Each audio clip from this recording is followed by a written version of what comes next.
Hello, Ottawa ComicCon! You guys are amazing. This has been such a wonderful con for me. I'm really thankful, and I'm getting to do right now introduce one of my favorite actors of all time. I'm incredibly excited. He's been in over 200 films. He's got 4 coming out this year alone. Anyone's curious, 1101, Stung.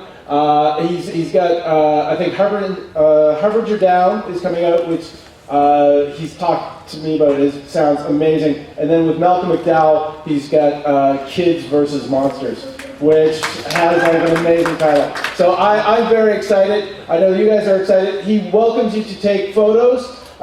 Just please no flash photography. If you want to take video, please do that too. But don't look at your little tiny screen. Actually watch the stage. Is that cool? Yeah. Yes, okay. All right. Yes, well, you guys need to make noise. Now, talk about making noise. If you want to ask a question, we have a microphone here. And as much as if you're close, you think he'll be able to hear you, that's great. But the other people in the room won't be able to hear your question. So you want to make sure they do it. So please get close to that microphone when you ask a question. If you have any mobility issues and you wish to ask a question, we have a gentleman who will bring the microphone to you. So just please put up your hand. Are you guys excited? Yeah! Then what am I doing still on the stage? Ladies and gentlemen, please welcome to the stage the one, the only, Mr. Lance Henriksen.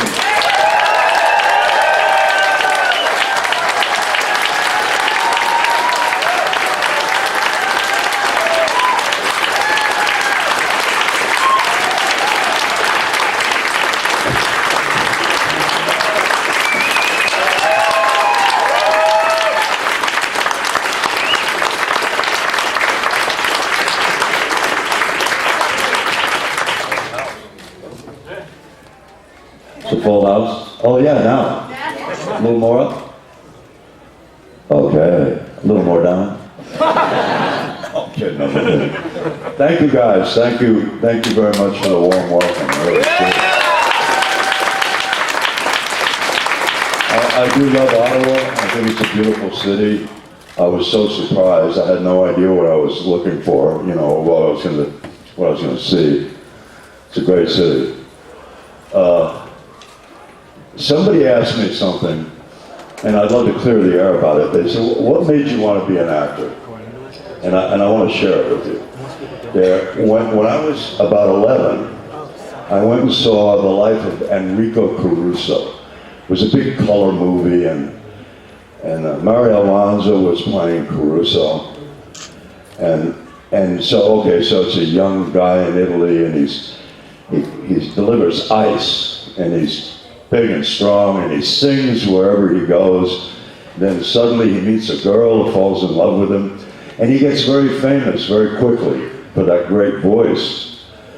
And then the next thing that happens is he becomes rich, and then he's on a stage, and his neck blows out during an aria, and he dies. And I was 11, and I went, oh my God. I was horrified. Because what had happened in my mind was you could tell the life of a human being in an hour and 15 minutes. And that to me was the most horrifying thought in the world. And I was 11 and I went, oh no, at the end of my life they'll tell it probably in 10 minutes, my life. But anyway, from then on I kept thinking, I want to live 1,000 lifetimes, and what better way than being an actor? Because you know what I mean? So that's what happened. That's how it happened. Anyway, that's a good story, but it's true. It's absolutely true. So the microphone is set up here. So please come forward, ask questions. There's probably going to be a lot of questions, so we just ask that you keep your questions short. And of course, Mr. Henriksen will take as much time as he needs to answer it. All right? Thank you very much. There's a clown in the audience. Hi, baby. How are you doing? That's USA. Cool. Thank you. I'm not the only clown in the room. So, have you got a question? I hate sitting in this soft chair, man. I'm kind of bowing out. Yes, Okay. I'll sit in your chair. Okay. Go ahead. Thank you for answering my question yesterday, but I have another one for you today. It's about the movie Hard Target, which was directed by John Woo, and you played the villain opposite Jean-Claude Van Damme. You were quite sinister in that film, in my opinion. Just kind of really dark, and it seems to be a lot of your roles kind of go that way. But how do you get to that place where like a case like Jesse in Near Dark, or one of those dark characters? How do you get ready for that role, for those roles? How do you get ready for a role like in Near Dark or Hard Target? Hard Target. That's his question. Okay. First you get the script, right? And then you find all the illogic in it, and then you bring it to the attention of the director and the casting guy. Right? And then you negotiate. All right, I'll do this stupid thing if I can do this smart thing, if that's okay with you, without putting it that way, but that's really the core value of it. And not that I think I'm so smart, but I know that if I try something really dumb, I'm going to look even worse. And my whole career, falls on the back of, I better be good or I'm not going to get work again. It's life or death. Acting is life or death, I promise you. It's also a kiss in the dark. You don't know who, what, where, when, or how your next job is coming.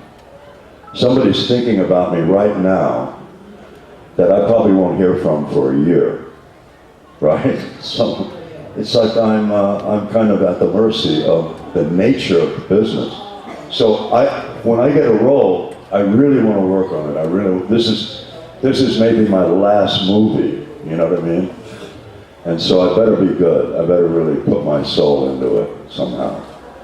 Any crack in the door that I can bring something personal from my life into it, it will be better. Otherwise, I'm not very good at reciting. If they want me to recite, they really need another guy, maybe a British guy. Did I say that out loud? No, you know what I mean. The British are very good at, they love the sound of their language. I'm from New York, so what I say doesn't matter as much as what I do with my hands. It's like, me? You're talking to me? That doesn't have to have the words. You, what? Anyway. Did that answer your question? It did, thanks. Oh, good. Next? I'm wiser. Anyway. Hi. I'm a little The short. microphone's off. Yeah, their microphone's off. So I'll repeat your question. Since they're rebooting X-Files, if the character of Frank is ever brought into the show, would you come back? Would I come back as Frank Black if they offer it to me? Yes. Is that what you're asking? Yes. Yeah. If they're asking me to come on the X-Files reboot that they're going to do, just as a visiting actor, like a visitor, no. No, I can't. I have my dignity. I love David Duchovny, but the first thing he ever said to me up in Vancouver when we started shooting, he met me on the set and he goes, you're like my younger brother doing this show. I want to drop a rock on your head. And I said, really? Nice to meet you too, man. He was joking, but he's kind of wry. Anyway, if I was a pretty girl, he would have never said that. Right? You know how he is. Did that answer your question? Yes. Very cool. Thank you for that one. Hi. Is this working? Oh, yeah. Are you guys enjoying this? Otherwise, I can cut it short. I really can. I know. Go ahead. Hi, I heard you at, I think it was at Fan Expo, and you were telling a story about driving to set and picking up a hitchhiker. I think it was early on in your career. When I was getting ready for Near Dark. Yeah, I wondered if you would tell that story. She wants, when I was on my way to go do Near Dark, and it was going to be in Arizona, and I knew that, and I rented a car, a convertible, and I decided I'm going to drive across the country, and I'm going to pick up hitchhikers and try the character out on them, and see. And so I had already gone to a place to get acrylic nails put on my hands. And I took a pair of pliers and snapped them off really uneven. So they looked like my bones were growing out the ends of my fingers. And so, and it felt right to me. I don't know where I got the image, but felt right. I remember realizing it worked because I went to a Denny's and I had coffee and I put the money down and looked at the lady and she went, ugh. You know, it was like a reaction, a visceral reaction. And then I thought, okay, we're getting there. We're getting a little bits at a time. And then I had my hair, I had a weave put in because I didn't have enough time to grow all the hair on the back of my head. And I had it braided, and I dipped it in tar, just the tip of it, to hold it together. And the reason I did it was because back in the 1800s, if you were a sailor, that's what you did. You braided your hair and you dipped it in tar. And I gave myself as a background that I was in the Civil War, but in the Southern Navy. And so I was already creating a kind of look. So anyway, I'm on the road in the middle of the night and I pick up a hitchhiker. And this guy is twice my size. And I'm looking at him and I said, "You want to hear some music?" And because we're breezing along and he's already looking at my hands and thinking, what the hell? And I said, "Turn it on, turn the radio on."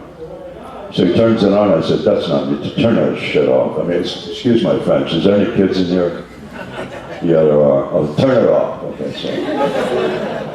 so. And then I gave him a Bull Durham sack and said, "Roll me a cigarette." But I was being really like not nice, and I was going to roll me a cigarette, William. So he rolled it, and I took it and looked at it, and I said, "You call that a cigarette?" And I threw it out my window. So I had about probably $80 cash on me, and the rest was gas cards and stuff.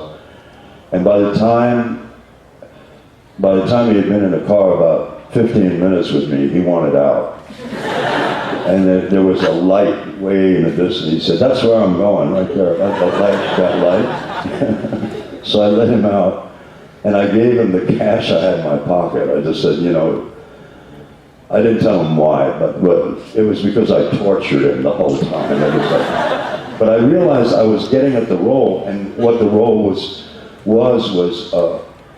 a really old soul that didn't have a place anymore. And until I met Bill and Jeanette, in Arizona, I didn't feel the family thing, which was the one element that was missing. So by the time I got there, I was ready to cook. Did that help? That answer? Thank you it's so true. much. I scared the guy to death. Thank you for that. But when he got out, I was so relieved because if he had turned on me, he was twice my size. Anyway, you take a chance anyway. I would have cried like a baby in there. Don't hit me. Hello, I love your work. I just want to say you're brilliant. You what? Love your work. You're brilliant. Your work. Oh, my work? Yes, your work!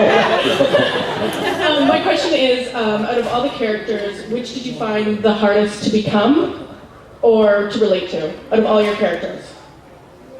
Say that again? I was busy doing a fan. I was blowing air on myself. Out of all your characters, which did you find the hardest to relate to or become?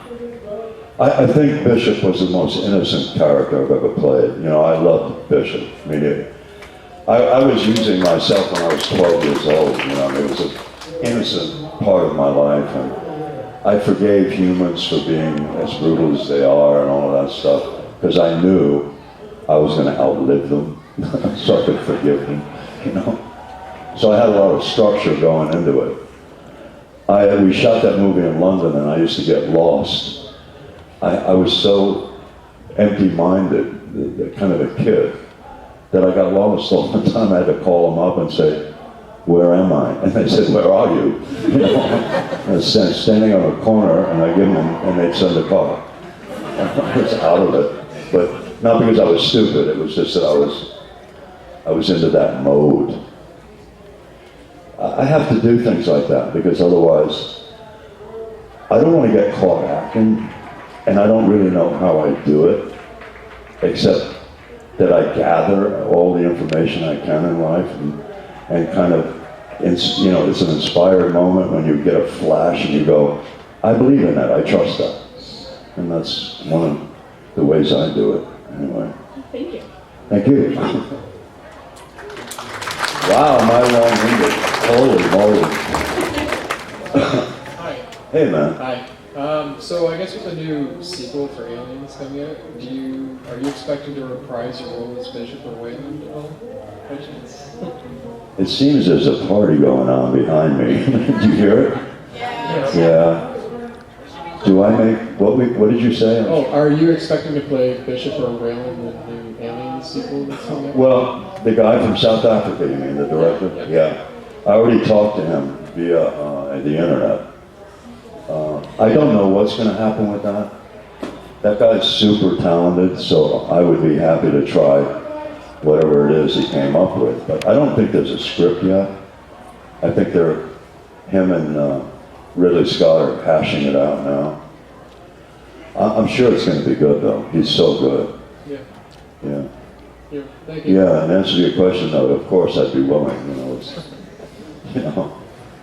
Again, he might be talking about me right now as we speak.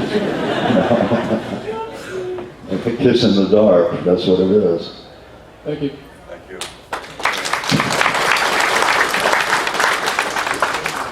Speaking of illogical scripts and saving your dignity, I'm going to bring up Piranha 2. And working with James Cameron then, could you ever see any flashes of the movies and the work that he would do later? Absolutely not. That movie was for us the most trying thing you could possibly do. Piranha sounding like turkeys while flying was quite impressive, I must say. Well, yeah, the original Piranha took place in a logical kind of place, a saltwater fish that goes into freshwater and then gives birth, and the babies are what are dangerous, not the full-grown fish. And then they decided, okay, I have to tell you this story, it's true. An Italian-Greek producer from Rome, that's already trouble. He offered us a budget of $300,000 to make this movie. You can't even, and back in those days it was shot on film at $3 a foot. So we're shooting short ends, to try to make this movie. And Jim, they didn't give him enough rubber fish, so he's up in his room making more flying rubber fish. And then the actors, when I arrived, I didn't have any wardrobe. I said, what am I going to wear? And I said, and I said, no, I'm playing a harbor cop. What am I, an undercover harbor cop? And so I see this waiter, and he's got a blue stripe down his chinos, and he's got epaulets. And I walked up to him and stood by him and realized we're the same size. So I gave him $75 for his clothes. I swear to you, it's the truth. And I had, in my bag, I had saved the whale pins that I had bought as a donation, And I turned them upside down so you couldn't read them, and stuck them on as my badge and my rank. It was ridiculous. And I carved the wooden gun from my holster. I mean, if you knew how much, there was nothing there. I mean, that we didn't have anything. And then I remember the Italian crew was down in the parking lot building miniature boats that we could blow up, that matched boats that we were going to rent, right? So that all worked, and I was down there with them. I had nothing else to do. And so Jim was just so determined for epic nature of it that he said, I'm going to write in that you saved your family, but you jump out of a moving helicopter, and they're in the water, and you jump out. And I said, well, why would I jump out if they're drowning? And I'm going to drown with them? Is that the idea? Or can we swoop down and pick them up, maybe, or whatever. Anyway. So the boat's on fire, I jump out of the helicopter, I break my own hand on my knee because it's like from 40 feet. And my boots are so, I mean, I just started going to the bottom. But before that, we're standing there hovering in a helicopter, and it's a Jamaican cop helicopter that chases drugs, right? And the guy's a great pilot because he's been doing that for a while. So as we're hovering there and they're setting the camera up, there's a sailboat coming in. Nobody's noticing it, with a very high mast. So it comes in, and just as he says, they come over the radio and they go, okay, go to 1. And we're going to start the shot. And we turn, and there's the mast, and it's like 2 feet off my feet. I could see it right in the bubble. So he pulls straight up in the air like this, flips it around to get airspeed, and goes diving at the water. And Jim drops the camera in the water. So that's not on film, none of it. And we pick up speed and we go land in a field. And we both get out shaking like a leaf. And it's like, we almost died. But almost doesn't count, we're still here. So anyway, that was a great moment. But the whole movie was laced with that. I'm gonna go to the short at the back end of this story. So Jim gets fired the minute the last shot is done in the movie. They fire him on the spot. And the reason was that the producer, he was the kind of guy that wanted to be the hero, the rescuer of the movie, you know, so that his future was kind of solidified. But he delivers the movie to Warner Brothers. And it's so bad, they say, we don't want it. Go away, we don't want it. So Jim gets just the exact same footage that that guy sent to, or handed to Warner Brothers, re-edits it, and they look at it, and they release the movie. Now that shows you asked me, do I get inklings? There was the inkling, that's the one I'm talking about. Long story to get you that. Thank you But very that's much. how talented he was.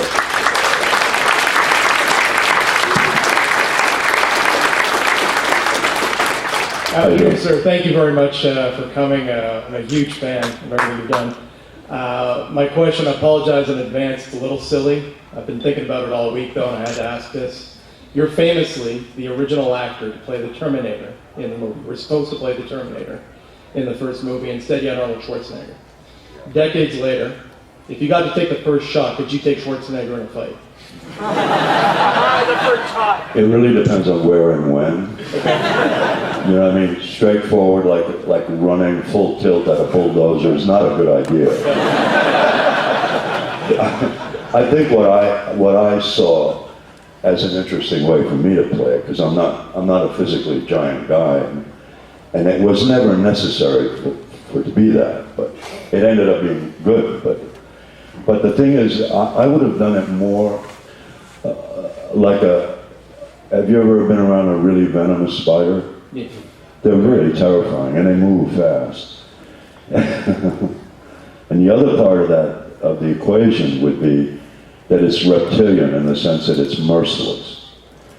And that's a merciless of that kind, right? And I wanted to put those two together, where it would be terrifying because it was so quick, and it was so merciless, and so total, that, again, where and when? Get him on an elevator and he can't get out of it, and he can't run from it, and he can't, and he's gone. There you go.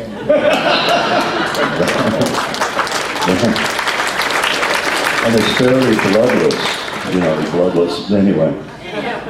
But that's how my mind works. I mean, how am I going to use what I am and not, blow myself up like a balloon, take a lot of steroids, lose my mind? Oh no, sorry, did I say it? A chrome skull, that's what I need. Welcome to Ottawa. Welcome to Ottawa. I really enjoyed the series Millennium, and I really enjoyed your role as Frank Black. During the first season of the series, there seemed to be an overarching storyline that overarching storyline. There was a story that was spanning more than one episode. It looked like the series was going somewhere. It had something to say, and it looked like there was going to be a story that spanned the entire series. That was the first season. After the first season, that element seemed to disappear. There were good episodes. I still enjoyed the series. Wait, hold on a second. I want you to know this is in a way, a review of the whole thing. Okay, go ahead. So, but the overarching storyline seemed to go away. The show seemed to start meandering around. And I was wondering if you had any insights into why that happened. You're talking about writing, Yes. the writers. Yes. I'm not a writer. I'm not. But one of the elements that Chris Carter has going for him as a producer, he never likes to fully answer any question. Like right now. No. Anyway. But that's the truth of it, right? So you have 7 or 8 really talented writers that were writing for that show. And each year a new bunch would come in. And so they added their energy and their, writers do a lot of scheming, they're trying to find, there's kids here, damn it. But they try to find a scheme, something that propels them. So, and that combination of Chris not liking to pin things down, and those guys with these crazy ideas. I mean, you saw the one about the pig farm, and then you get one, and that's a true story, by the way. So some of it's gleaned from the news and other things, but the full tilt on it, Chris and I agreed that Frank Black was not a psychic. It had nothing to do with that. It was like if I could sit here and tell you without, turn around and not tell you, but tell you every color in order of appearance from the back row to the front row. That's more like what he was. He had a photographic memory for detail, and he could interlace the details that he perceived with concepts that have to do with a crime. How did that crime take place, and all of that. So you have that incredible inner focus. And a great imagination, and there you have it. That's Frank Black. The character was so much smarter than me. I mean, I have no education, and I know I got a lot of books from the FBI and different real organizations to read before I started it, and I was just amazed that I could keep up with it. I mean, really, I got nominated for a Golden Globe for every year that I did it. And it's really from the writing. I have no idea. If I was any good, I would have got the Golden Globes. But I didn't. So that tells you something. Anyway. I hope I answered it. I think you were very good in the role. I went all around the place. Thank you. First, thanks for everything you've done. Really appreciate it. I guess your body of work. Now, you've told us before, but I'm really curious to hear.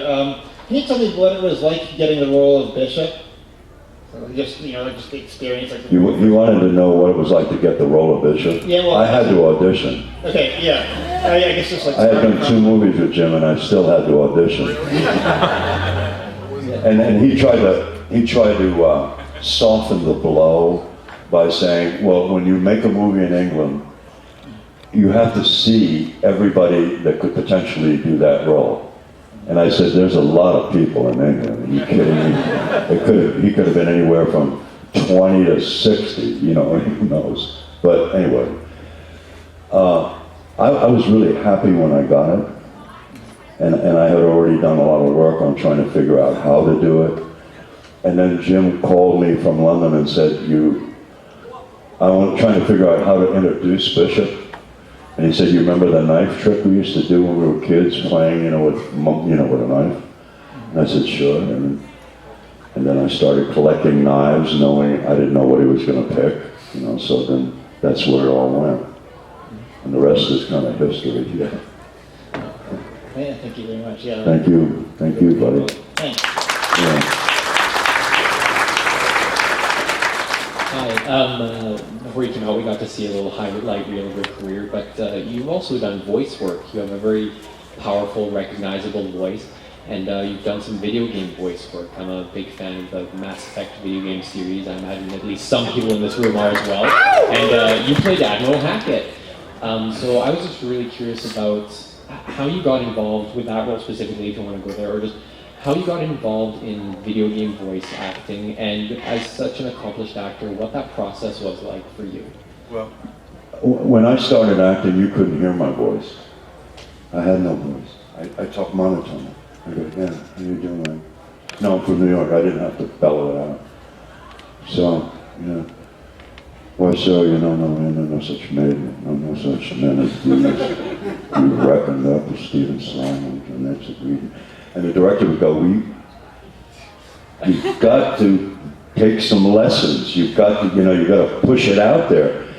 The guy in the back, if I talk that way without this microphone, he wouldn't even hear me. You can hear me now, though, right? Yeah. But back then, if I went... So I went to the Guthrie Theater in Minnesota, and a guy named Michael Langham was the director, and he said, you got the part, I can't fire you. You're here for the season. I'm sending you to a voice coach, like now. You go now. There's no reason to have you at this rehearsal. I can't hear you.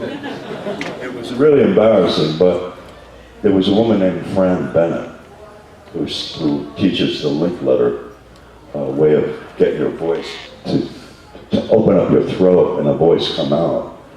And she actually straightened me out, like within a month, my voice came out. She'd grab my head and go, I want you to make this sound. Eek! And she'd grab my head and shake it like that. And I went, what are you doing? Jesus, you're breaking my neck. But she was like very physically forceful, squeezed it out. And now I have a voice. I mean, yeah, it's the truth. It's a true story. And I guess it's time for the commercial. Well, we have just less than 10 minutes. There's 3 people lined up. We're going to try to get to everybody's questions. We just have to make sure that the questions are kept short. That was a good question, though. I mean, yeah. But I never thought about it, Yeah, very cool. Thank you.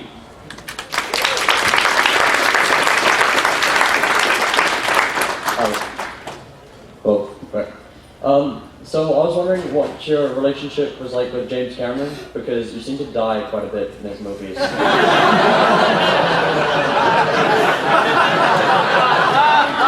Do you feel like I've been living on his coattails? Is that the idea? Look, there are about maybe 50 actors and producers and directors that I know, and it's all come from working with them and having that experience, and you find kindred spirits. There's another 50 that I would never work with again. I just wouldn't. Why go through that? Why put myself through it? Kindred spirits is what we try for. We're all trying. We get married, whatever. Anyway, I don't want to go there. Kindred spirits. I mean, we are a tribe, and some tribe members are a pain, and others are really cool. Jim's pretty cool, and he's super talented, and I remember Jim when he was living in his car, and he had his art supplies in the back of his trunk. And we would get together, because he was working for Roger Corman doing sets, he wasn't directing. And we would go have sushi, and all we could afford was like a little bit of sushi and 2 beers.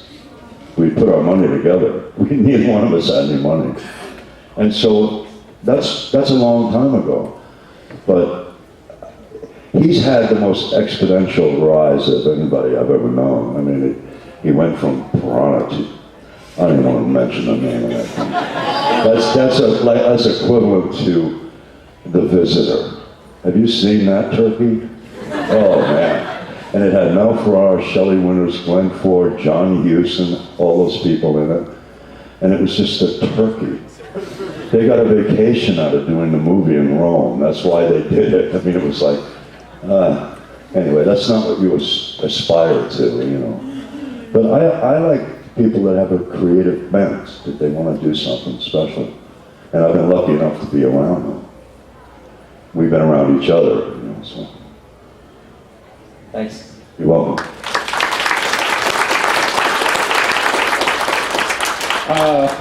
Quick question, but sort of complicated question. If you could play one historic villain in a movie, your choice, what would it be?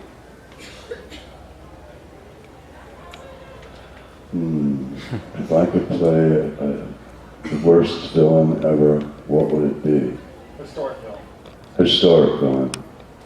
My ex-wife. That's a joke, it's a joke. No. Nobody's recording this, right? No, my ex-wife and I are actually best friends now. But I love that joke. That's a good joke. No, you just gave it to me. I didn't think of that one. I think, gee whiz. There are some I would not play. I would not play Hitler. I would not play Stalin or a politician that got us into such a horrible world. It would have to be, I don't think I would play that creep, that Russian guy, Chechka. That's you? Huh? What's his name? Yeah, the guy that killed about 50 people. I don't want to do a serial killer or anybody that hurts kids. But other than that, a bank robber I would do. It's like, what can we live with? How much can I live with? A bank robber, a horse thief, a pirate. I would love to do a pirate, I really would. But I would try to create a new one. Not the Johnny Depp kind. No. I'm not that pretty, you know. But, you know, more acceptable ones I would enjoy, yeah. All right, thank you. Playing bad guys is cool. I mean, it really is. You feel, you know, like you're not going to go to jail for what you're about to do. You know? Like spinning a car in the middle of an intersection. I always let out a shriek. I'm so happy. And the cops are all going, good morning. You know? Yeah. Lance, I wanted to ask, do you watch your own movies? Do you watch Millennium, or have you, or do you stay away? I watch them once, that's it. Yeah, because I don't want to fall in love with myself. You have to watch it once. After Aliens, I saw Aliens at Fox Studios, the first screening of it, and I was so stunned that we were walking out and Jim said, "What did you think?" And I was completely stunned, and I said, Jim, I got to write you. I'm without words right now. He thought I didn't like it. The truth was, I realized he had done the design work, he had written it, he directed it. Well, you know, he wrote it with Geiler and Walter Hill as well, but he had done so many jobs that I didn't realize until that moment just how talented he was, because the movie was almost perfect. You know, so then I was too lazy to write him. So for a year he thought I hated it. Anyway, I cleared that up, don't worry. I was at his birthday, his 60th birthday, and I said, Jim, I love the movie. Ladies and gentlemen, Lance Henriksen.